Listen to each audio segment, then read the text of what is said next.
Peace and healing. It's Coach Twilight. Today's special video is regarding how the hell did I attract a narcissist in the first place. First, I want to say thank you guys for being so supportive on my journey. I am sharing with you my experiences, the conclusions that I've come to, and the spiritual insights that I've gotten from dealing with narcissistic abuse. So today I want to say that there are people out here with mental health issues, issues that have been brewing beneath the surface for a very, very long time, and they're really, really ashamed of it. And we have to encourage people to get the proper help that they need. So once again, I thank you all for your support, for your comments, for your emails, for your donations, and I appreciate that, and it empowers me to keep going with such a strong message. A lot of people think I'm not manipulative, I don't have a superiority complex, I don't hurt people, I don't lie to people, I don't provoke people to start fights. My purpose and goal is not to use people so that they meet my needs head on. My goal is to be in love, to find someone that I can build and grow with. But I think that we need to realign our flawed premises as it relates to like attracts like. A lot of people have a very rudimentary ideology of what the law of attraction is about. In prior videos, I've broke that down and said that we are really actually dealing with the law of vibration. This was a prelude to me introducing more videos about dealing with the shadow self and the pain body. The reason being is because what we are putting out here into the universe is called an energy recipe. An energy recipe. So what you're putting out into the universe, if you will, is a pie. And in that pie, you have ingredients. You have your eggs, you have your sugar, you have your flour, and you have your other extra additional ingredients in that pie. Now, most of us pay attention to the surface of the pie. So if you're following me on the analogy, most of the time we sit around, we do our affirmations, we think positive, we meditate, and all those things are good complementary things. However, we don't spend enough time looking at the things that we are ashamed of, that we are embarrassed about, the things that make us, that people don't clap for, the things that make us feel like we don't like that part of ourselves. Often we try to repress that, not deal with it, and never let it come to the surface in the public eye. What that does is that creates an energy recipe. So when you look at a well done sweet potato pie, if you will, you don't see the eggs, you don't see the brown sugar, you don't see the cinnamon, you don't see the nutmeg, you don't see any of that. All you see is the pie. Well, what's happening with us when we don't do shadow work, when we don't deal with the things that have brewed beneath the surface, or a vibration or a frequency that we have been operating on religiously for year after year after year after year, guess what? We don't see it either. And not dealing with your shadow is like not paying attention to the eggs in your pie. Not dealing with your shadow is like not paying attention to the nutmeg in your pie. Not dealing with your shadow, your pain body, emotional pain and things that you dealt with during your childhood is like not paying attention to the cinnamon in your pie, you see? But the universe does, and the universe always will. Yes, I mean, I don't want to deal with that stuff. That stuff is ugly, that stuff is dark, that stuff is scary, and it just doesn't make me look good, and I've done some things that I'm not proud of. Well, when it comes to energy, energy has to be transferred. It could never be killed. It could never be ended. So if you have not transferred that energy, meaning you have not let those deeper emotions come to light, again, they are part of your energy recipe that you are putting out here into the universe, and the universe sees the eggs and it brings you eggs. The universe sees the nutmeg and it brings you nutmeg. The universe sees the cinnamon and it brings you cinnamon. And that is what is happening to us. There is at least 9 traits for someone to be diagnosed with NPD. And if they go to a psychologist, they would at least have to check off 5 to 6 of those traits in order for them to have MPD. Okay? So what a narcissist really, what I found in my research, that psychologists have a very difficult time seeing narcissism as a personality or character defect. It is more so a collection of defense mechanisms. Now, I'm going to bring you back to why you attracted the narcissist in the first place. The narcissist is a wounded inner child. The empath is generally has a wounded inner child. Both the narcissist and the empath share one thing in common: an unhealed, wounded inner child.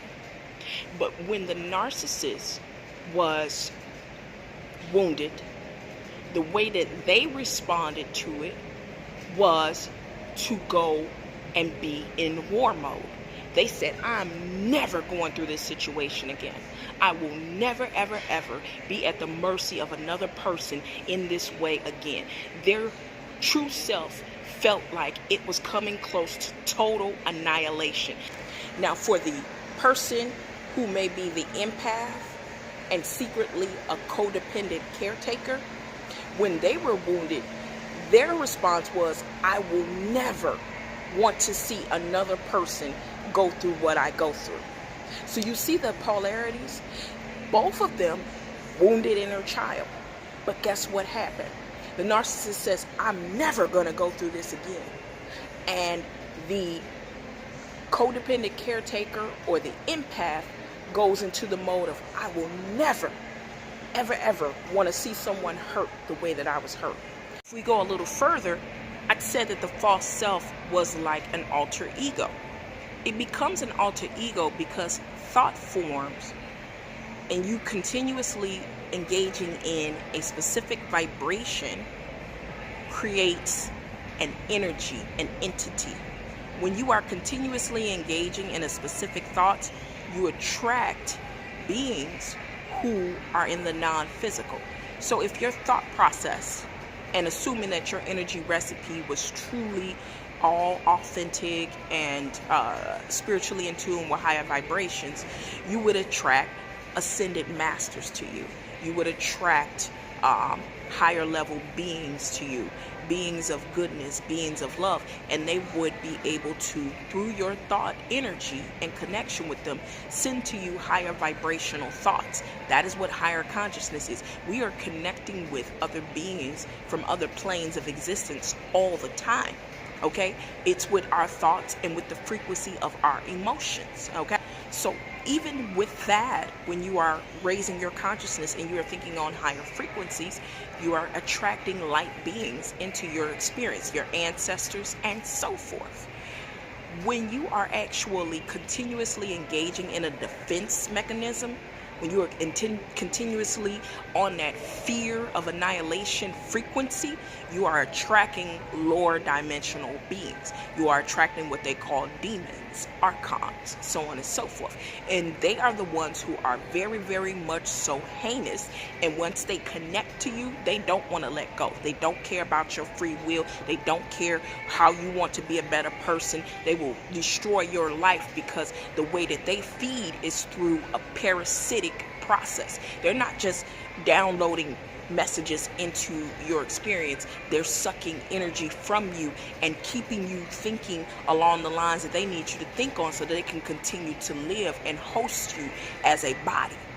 So what happens is the false self becomes the collection of defense mechanisms and fear-based thinking that the narcissist has.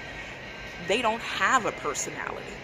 All they have is these collections of defense mechanisms, because ultimately a false self cannot evolve. Okay, I'm going to say that again. A false self cannot evolve. Human spirits evolve, but egos don't evolve. So this is the reason why when you are getting into arguments with them, it almost seems rudimentary and stupid. They are provoking you by constantly tearing away at the things that they think are your flaws. They are exploiting you and acting like you are one of their toys, like a child. If they had a little red truck that they love to play with, if that truck stopped working the way that they wanted to do, they might have a bad reaction. They're like a totally bratty, wounded, angry little child. And that's really what you're dealing with. And that's the reason why they have to mirror you. In the beginning, a lot of people think that the mirroring is just so profoundly disgusting. How can you sit here in the beginning of our relationship, mirror me, mirror back to me my wants and needs? Because they don't have any true, authentic personality. Mainly, if people knew who they really were, if they really knew that they were just an adult, spoiled brat who is insanely obsessed with getting their way about everything, no one would deal with them. And they've learned that through experience. Now, they can learn through patterns, but they don't learn truly through waves of energy and mental evolution. So patterns have shown them, okay, people are going to reject me if I show that I'm a spoiled, bratty person who's completely obsessed with being seen as special and being the center of attention. So because of that, I know that I need to at least give people the impression that I'm normal, that I'm someone that they can listen, that can talk, that can communicate. I'll just listen to what this person is saying and then do what they're doing, but kind of switch it up a little bit. And that's all that they do. What do people want when they initially start dating? Fun times, someone who's thoughtful, someone who's fun to be with, someone who will talk on the phone with them, someone who seems truly interested in their lives and the way that they live their life. And they learn that through a pattern. And they just keep repeating these patterns throughout with everyone that they're with. So when you are dealing with someone whose real self is this small and their false self is as high as the Willis Tower in Chicago, you are dealing with a disproportionate amount of energy being put into one area of their lives. And this false self becomes who they are. And they don't have anything else to fall back on, because to get to their real self, they would have to experience that feeling once again of being threatened or potentially being annihilated, which, remember what I said earlier, their statement is, I will never experience this again. So if that is the case, and they've built up this false self, and in their mind, because remember, if this happened when they were a child, they don't have the reasoning skills to filter out that this is not really working for them, and probably the best thing to do is to address that feeling. No. Annihilation will not happen to them.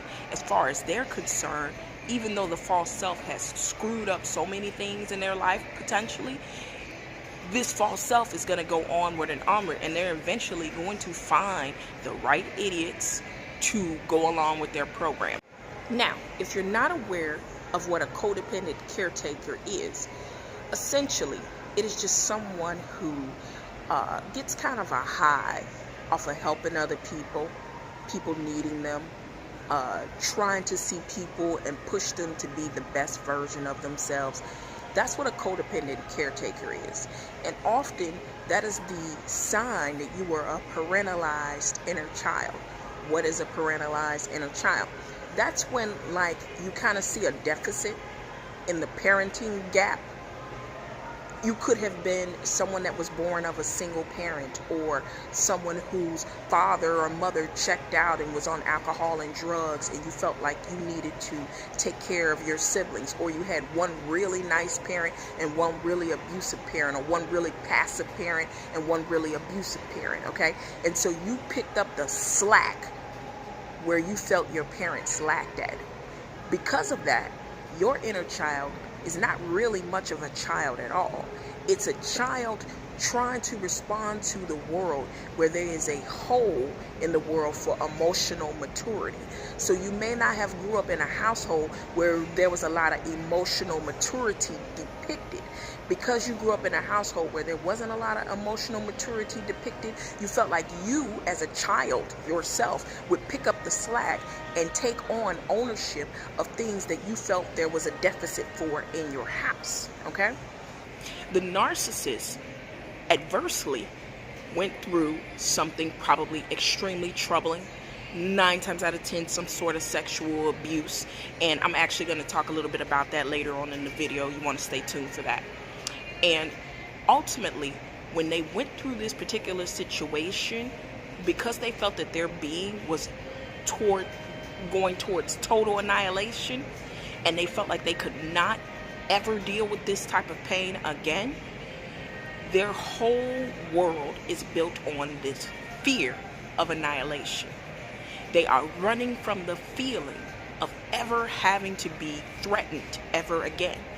This is why when you're in relationships with them, they nearly sabotage every fucking thing that you try to do for the betterment of the relationship or the betterment of yourself, because they have this fear of annihilation. So they sabotage anything that makes them feel threatened. It is a defense mechanism.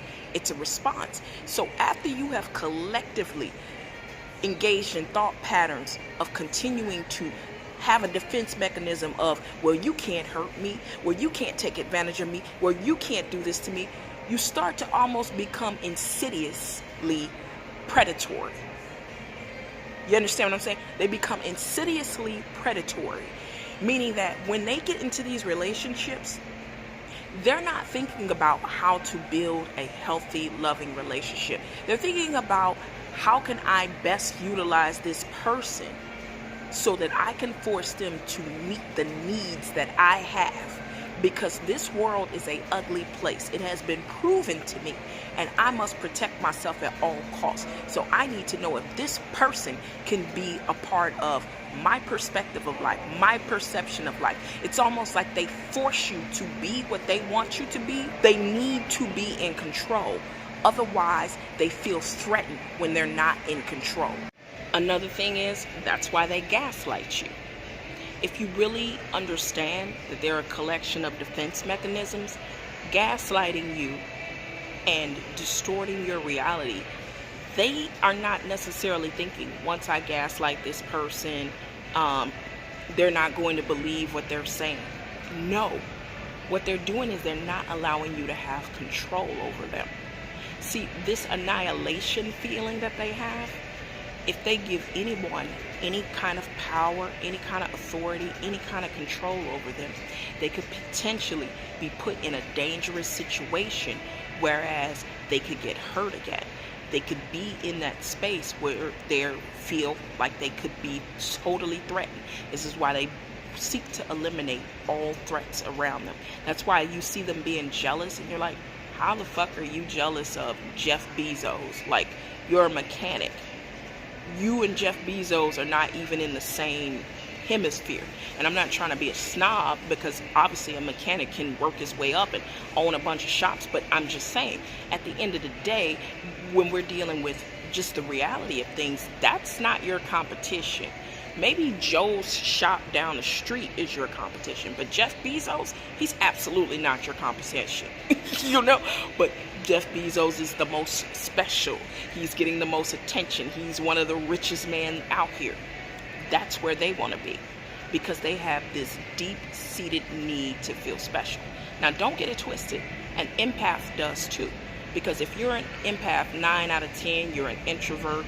You have your own unique way of looking at things, and you've probably felt really lonely in your head many, many times, you see? So if your need to feel special is at a level 5, a narcissist's need to feel special is at a level 25. So why did you attract this narcissist? Because you have a wounded inner child that you have not yet dealt with. Why did you attract this narcissist? Because you feel lonely inside your head, and they do too. Why did you attract this narcissist?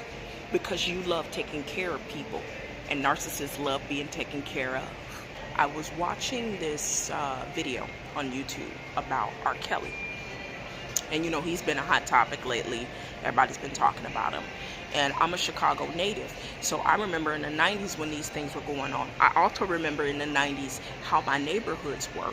There were a lot of young girls who were giving their bodies up and for drug dealers, for guys who were a little bit more hood established, if you will. And these girls were in high school. They were young. They were 13. These drug dealers, they were 20, 21, 30s, so on and so forth.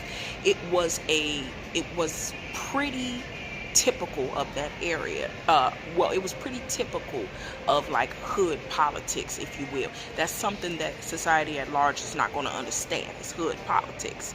Now, this lady was going on and on about in this video, which I'm going to link in the description, about RKelly, how he was a very weird kid. He was like in the mind of a 12-year-old. And when you talk to him, you understand that his reasoning skills are so far behind. When you could just tell he was so off.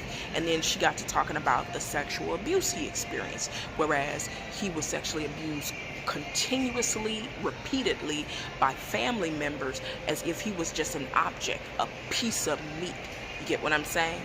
Now, this brings me to the conversation of the recipe that creates a narcissist. When this lady got to talking about him, and one of the things she kept saying is he is slow, like slow. He's slow.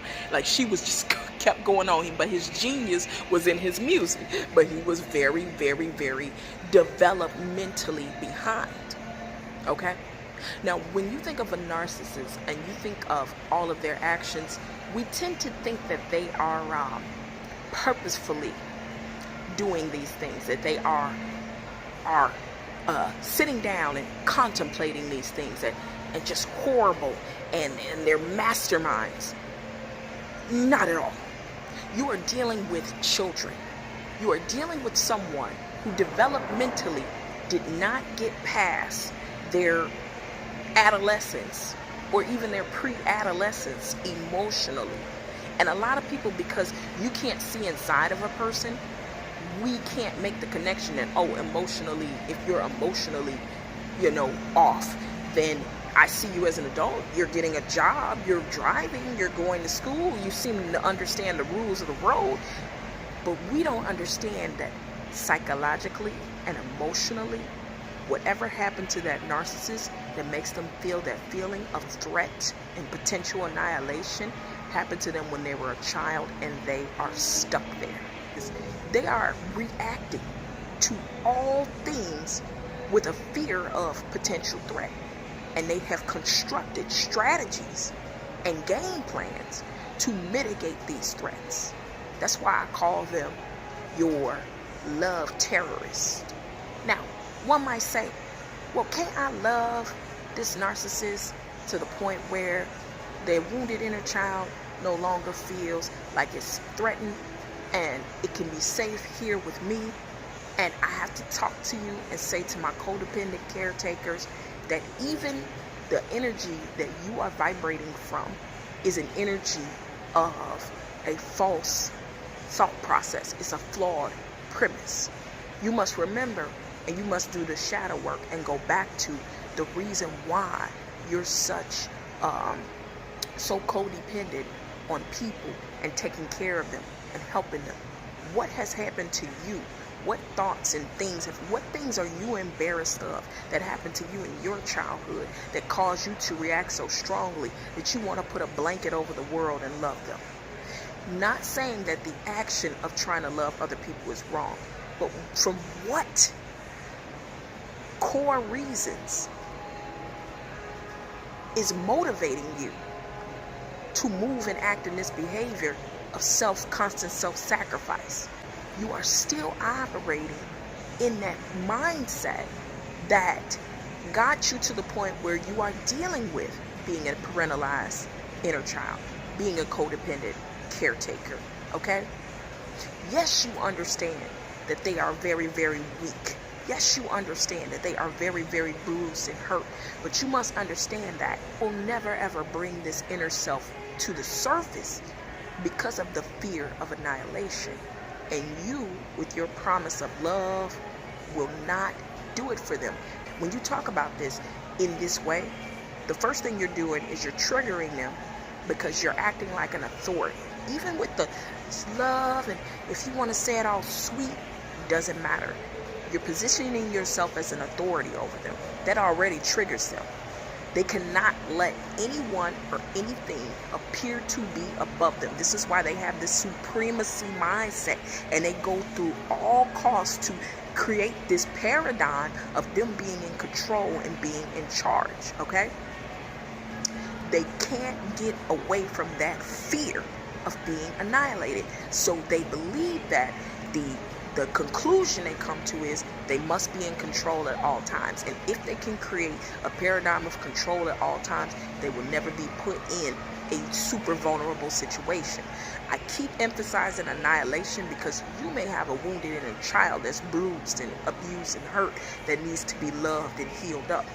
They fear annihilation, obliteration, okay, apocalypse. That's total different from being hurt on the inside, okay?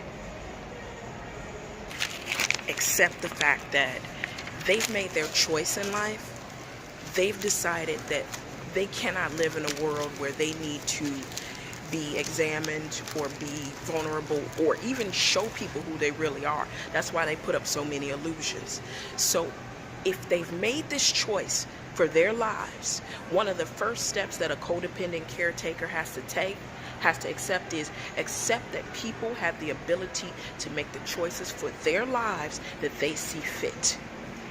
Because they've made that choice now, that they decided that they do not want to do the real true inner work, they just want to learn a collection of new things to appear to be a certain way.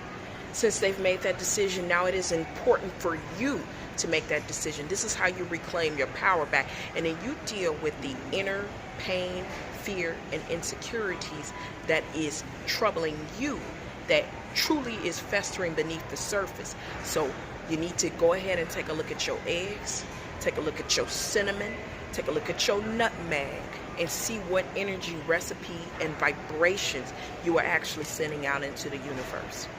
And this has been Twilight saying, this is why you attracted a narcissist in the first place, because it's time to heal. Peace.